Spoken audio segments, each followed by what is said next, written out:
Good morning, dear friends. Today's video, I will discuss the concept of probability distribution and I will explain few illustrations how we have to find the expected frequencies. That means the first problem is a random variable x has the following probability distribution. That is x is 0, 0, 1, 2, 3, 4, 5, 6, 7, 8 and corresponding their probabilities are given k, 3k, 5k, 7k, 9k, 11k, 13k, 15k and 17k. So determine k. That means firstly हमने क्या find out करना है k की value and find probability when x is less than 3, comma probability when x is greater than or equal to 3 and probability when x is in between 0 and 5. So how we will solve it? The solution is that we know that this is the standard concept. Sum of all the probability is always 1. That means probability is given k, 3k, 5k, 7k. That means सभी को plus कर लिया तो इसको हमने किसके equal रखते हैं ना 1 के इक्वल. तो जब इनको टोटल करते हैं I am getting here 81k equal to 1. k की वैल्यू कितनी आ गई 1/81.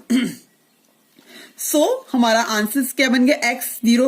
x में तो कोई चेंज नहीं आएगा. अब px प्रोबेबिलिटी क्या आ जाएगी k की वैल्यू कितनी आई है 1/81.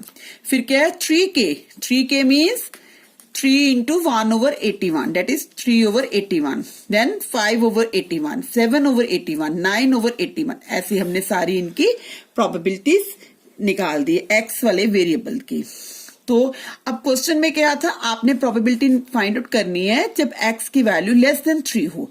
अब लेस देन 3 होने का मीनिंग क्या है 0 will be considered, 1 will be considered, 2 will be considered. इसकी हमने प्रोबेबिलिटीज को कंसिडर कर लेना है. इसकी प्रोबेबिलिटी कितनी है 1/81. This is 3/81. This is 5/81. तीनों को हमने प्लस कर लेना. It will be 9/81. कटिंग करके आंसर कितना आ गया 1/9. अगले पार्ट में क्या दिया प्रोबेबिलिटी आपने निकालनी है x की वैल्यू जब ग्रेटर देन और इक्वल टू 3 हो. तो दैट मीन्स ग्रेटर और इक्वल टू 3 होने का मतलब क्या है 3, 4, 5, 6, 7, 8 इन सभी की हमने प्रोबेबिलिटीज को लिख लेना है.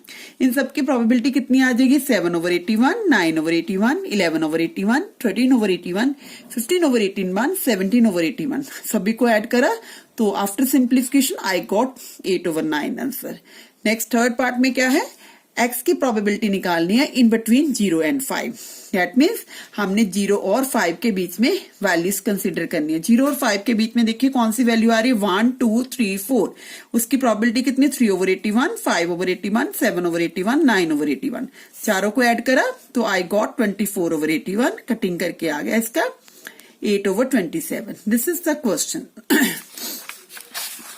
Next question is Next illustration is a set of 5 unbiased coins is tossed 3200 times and the number of heads observed at each throw is given below.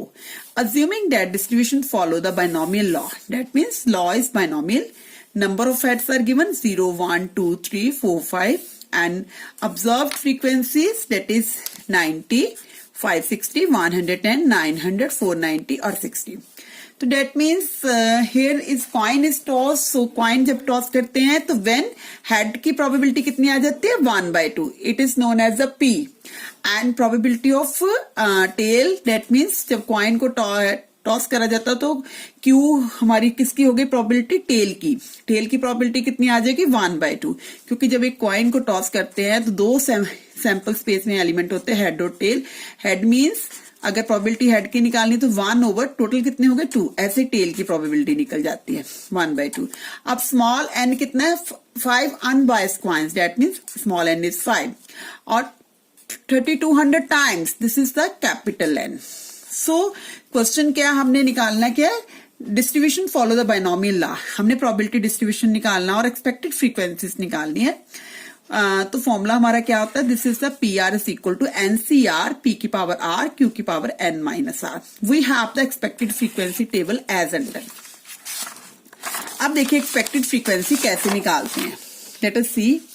That means number of heads कितने हो गए set of 5 unbiased coins. Set of 5 unbiased coins means 0, 1, 2, 3, 4, 5. तो इसका मतलब 5 coins toss करे है, तो इसका फॉर्मूला क्या होगा? PR is equal to NCR. N कितनी है हमारे पास? 5 CR, P की पावर R, Q की पावर N की जगह क्या लगा देना? 5 माइनस R. सबसे पहले हमने 5 का 5 लगा देना है. R की वैल्यू नंबर ऑफ हेड्स हमने क्या ले लिए? 0. तो इसका मतलब R की वैल्यू कितनी आ जाएगी? 0. 5C0. P की वैल्यू कितनी निकाली हमने? P निकाली थी 1/2. इसका मतलब 1/2 की पावर 0 एंड Q मीन्स 1/2 की पावर 5 माइनस 0. अब 5C0 को जब सॉल्व करते हैं, देखिए कॉम्बिनेशन का कंसेप्ट है, मैंने आगे भी एक्सप्लेन करा था. 5 में से 0 गए, डेट मीन्स 5 एंड 0 फैक्टोरियल. ये कट गया. 0 फैक्टोरियल की वैल्यू 1 होती है, तो इसको सॉल्व करेंगे. इसकी पावर 0, 0 का मतलब आंसर 1 आ गया. 1/2 की पावर 5 का मतलब 1/32 आ गया. अब एक्सपेक्टेड फ्रीक्वेंसी कैसे निकलेगी? N into PR. N means total number of times. वो 3200 दिया था. अब प्रोबेबिलिटी कितनी निकली है हमारी? 1/32. मल्टीप्लाई करा, I got this is expected frequency.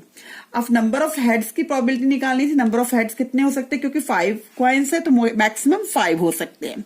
अब 1 का निकाल लेंगे. इसका मतलब R की वैल्यू कितनी हो गई? R की वैल्यू 1 हो जाएगी.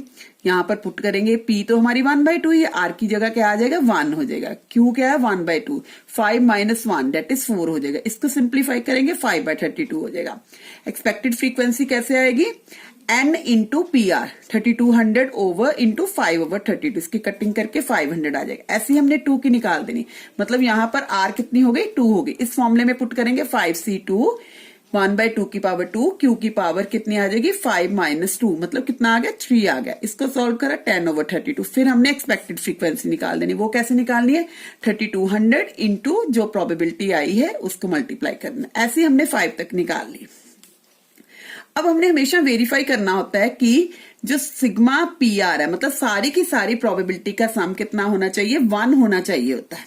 This is a standard result. That means इनको प्लस करके देख लो. 1/32 1/32 plus 5/32 plus 10/32 plus 10/32 plus 5/32 plus 1/32. जब इनको सभी को प्लस करा मैंने तो आई गॉट 32/32. डेट मीन्स इसका आंसर कितना आ गया? 1. इसका मतलब okay, we have got the right. Now expected frequency कितनी आ गई? Expected frequencies are these are 100, 500, 1000, 1500 and 100. These are the expected frequency we got. So this is the sum. That means we have to find the distribution, follow the binomial law. That means we have to find the expected frequency of when the heads are observed. Coin is tossed.